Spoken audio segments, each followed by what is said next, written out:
Hi everyone, welcome back to 301. I'm having some trouble putting this video together with the PDF files, so please read what I say on this screen.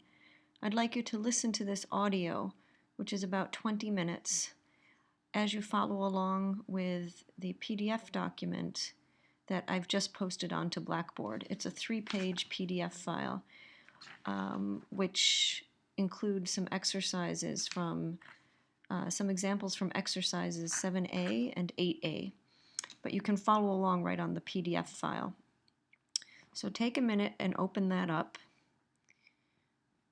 and I will begin on the first page of that PDF file, which is page 105.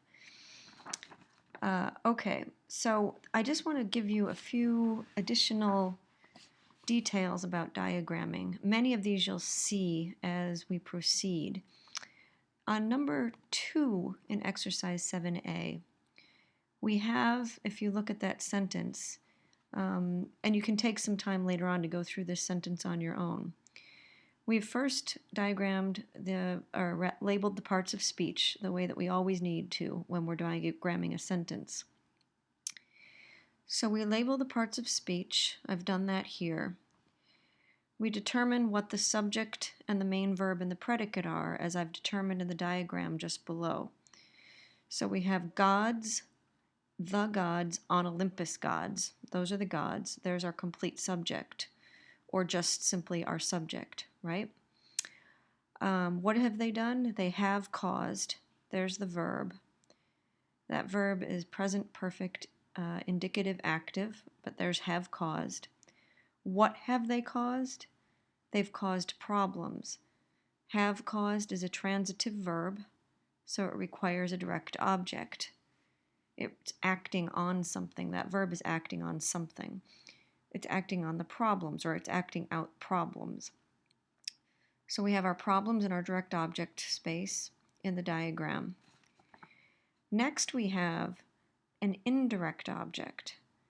The indirect object in this sentence is for many humans, which is diagrammed the way that we always diagram a prepositional phrase.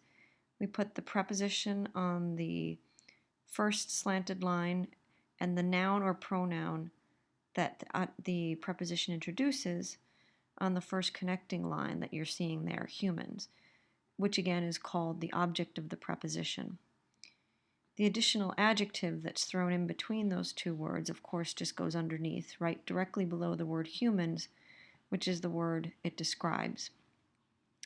Now, if you look to the sentence, we don't have the word for, but we could rewrite that sentence to say the gods on Olympus have caused many problems for many humans. Actually, I think I added the many, but have caused many problems for humans.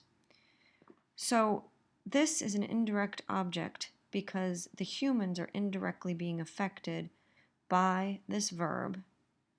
Problems are being caused for them, and also because we have the word for or the word to, either explicitly stated or implied.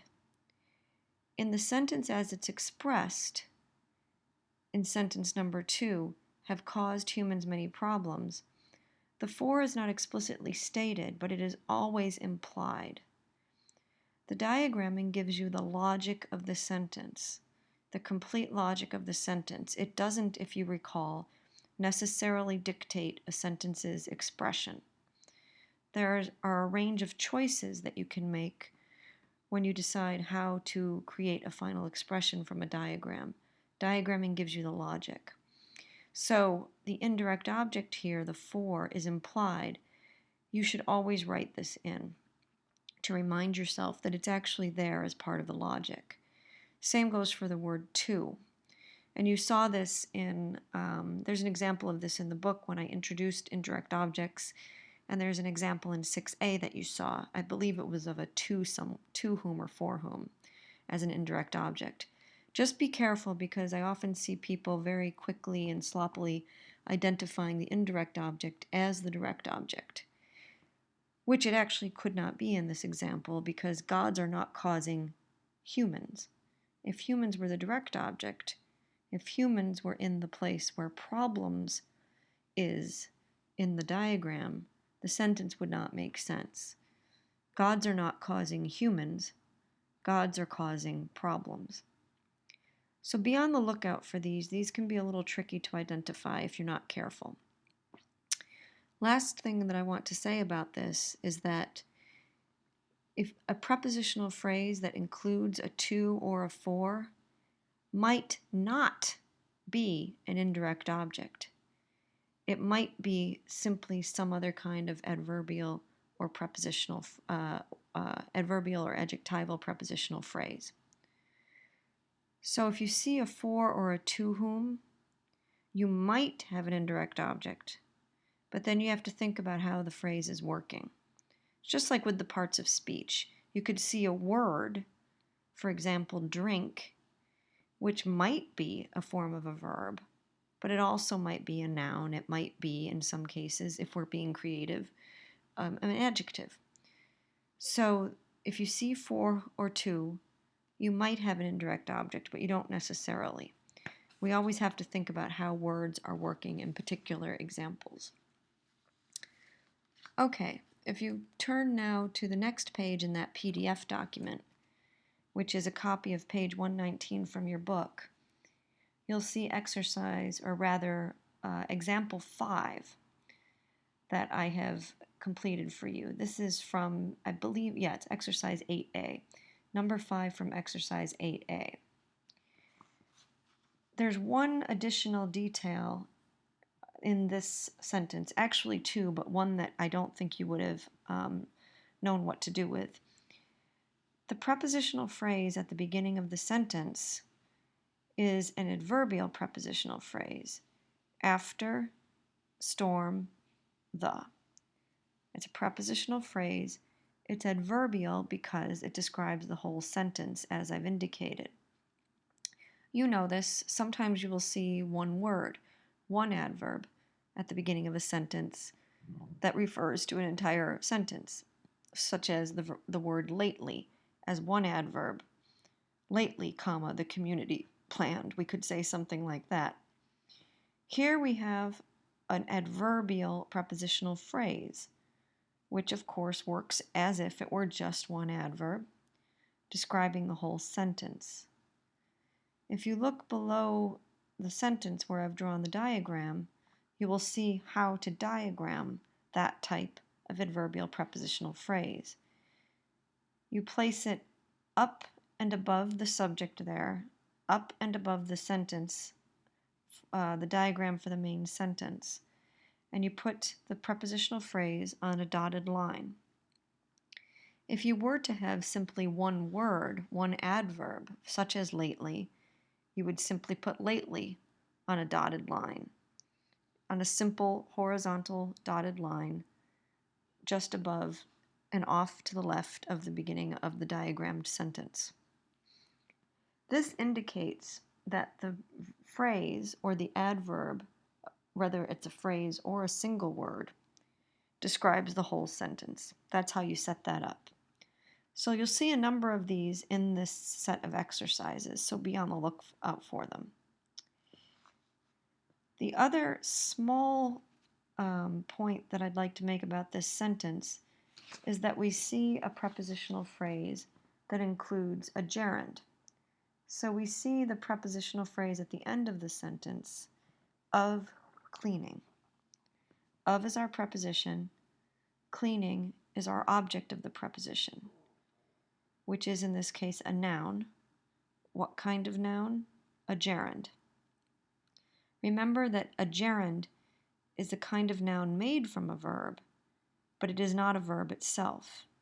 It is made from a verb, and it retains some verbal qualities, as we've seen in some of our exercises, but it is not a verb itself because it is the name of an activity. It is not an activity being performed by any subject in this particular example. So we could say that the community had planned a lot of basketball. Remember, we can try that trick. We can put in the word basketball, which is also the name of an activity. but which is a word that we probably wouldn't identify as a verb. We just are used to using it as a noun. So, of cleaning, of basketball, it is a noun. You diagram that the same way you would any other kind of prepositional phrase. All right, let's look now to the third page of that PDF file. And this is actually, I've written over it, but this is actually a copy of page 121, if you can see underneath my writing, page 121 from your book. This is number 10 in exercise 8A. Here we have, I believe this is the first time you've seen it. We have two words, two bases or simple subjects in our subject. Pam and Dan. Not just Pam anymore, but Pam and Dan. All right, if you look to the diagram just below, here is how you diagram what we call a compound subject. This is in your book, but I just want to describe this briefly. A compound subject. We do not have, and this is important, remember this, we do not have here two subjects. That's wrong. Two subjects means two separate diagrams, two crucifixes, with two different subjects in each subject place.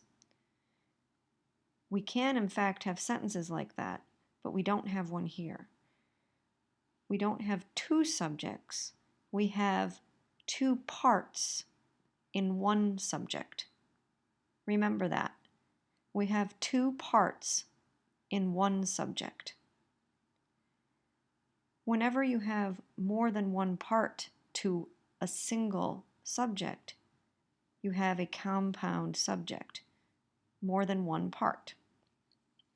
So here we have Pam and Dan. Suppose they had a friend named Stan. We could add Stan to the list.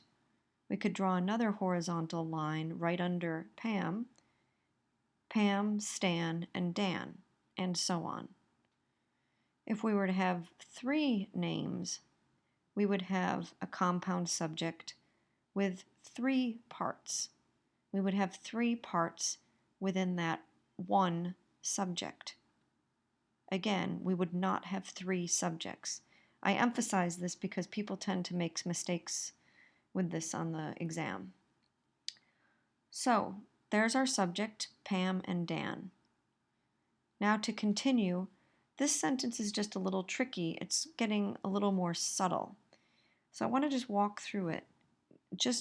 These are things that you know, but this is a great example for describing or explaining to you why you need to know the parts of speech before you diagram sentences and understand the logic of sentences. The parts of speech help you to understand how the parts of the sentences here are working. So, we have stayed. Stayed in this example is working like a linking verb. Stayed can be an intransitive verb, it can be a transitive verb, and it can also be a linking verb. You can look these up in your dictionary. So the word, a transitive verb in your dictionaries would have an italicized VT after it in the dictionary. An intransitive verb would have an italicized VTI. Unfortunately, the dictionary usually does not tell you if a verb can be a linking verb. They include linking verbs under the category of VTI. I don't exactly know why most dictionaries do this. Some much larger dictionaries will tell you that a verb can also separately function as a linking verb. They will not include the linking verb somehow in the category of the VTI, of the intransitive verb. I don't know why that is. Webster's does a pretty good job of telling you when something can work as a linking verb as well. But it doesn't always, and I don't, again, exactly know why.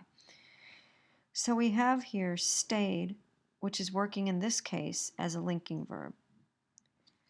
So Pam and Dan are what? What are they? Remember that you can substitute a form of the verb to be to test to see if you have a linking verb. So Pam and Dan are, what are they? Together. Together, in this case, is an adjective describing Pam and Dan, or the state that they're in. I do think this is a little bit tricky, and you need to look up the word together, I think. And you need to make sure that you identify the verb stayed as a linking verb, and not doubt yourself and try to figure out what the subject complement is if you can't see what it is. If you can't see that together is an adjective at first glance, this might force you then to sort of see that, oh, together must be the adjective here. So there would be no other option here, because then we have after that a prepositional phrase. We have for many years, a prepositional phrase, which cannot be broken up. Prepositional phrases cannot be broken up. You remember from the prepositional phrase homework that these are units. These work as if they are one word, one part of speech, one adjective or adverb. They cannot be broken up. So, therefore, we could not take a word out of a prepositional phrase and put it simply into the subject complement space. All right, so for many years is a prepositional phrase, and it is an adverbial prepositional phrase. So we put it underneath the verb stayed. I wanted to show you this example right after the other one, or rather the example from exercise 7a, the first example on the PDF document here. For many years is not, in fact, an indirect object. We do have the word for introducing this prepositional phrase, but it is not an indirect object in this case. In this case, for many years simply tells you how long Pam and Dan stayed together. It's adverbial in that way. It is not, however, telling you anything about something or someone receiving the action of the stayed. So I could say, for example, if I wanted to use a for as a prepositional phrase, we could say something like, Pam and Dad stayed together for many years, plain old adverbial prepositional phrase, for the children. We could add that additional prepositional phrase, which happens to be an indirect object. The children in that phrase, for the children, are indirectly receiving the action of the verb stayed. That's actually a really great example to write down alongside to see the difference between the two kinds of adverbial phrases that begin with for. Again, for many years is a simple adverbial phrase that tells you something about the verb. The second phrase, for the children, is also an adverbial phrase that begins with for, that happens also to be the indirect object of the sentence. So remember that seeing a for or a to prepositional phrase does not necessarily mean that we have an indirect object. It could mean that, but it does not necessarily mean that. Okay, so there are a few new things. You will probably see a few other small details, not this tricky, that in exercises 7a and 8a. And I'm going to post the answers for 7a today so that you can review them whenever you like. And you'll see a few small things that you might not necessarily know how to do yet in the homework, but they are small things. All right, feel free to contact me anytime, and best of luck with the homework.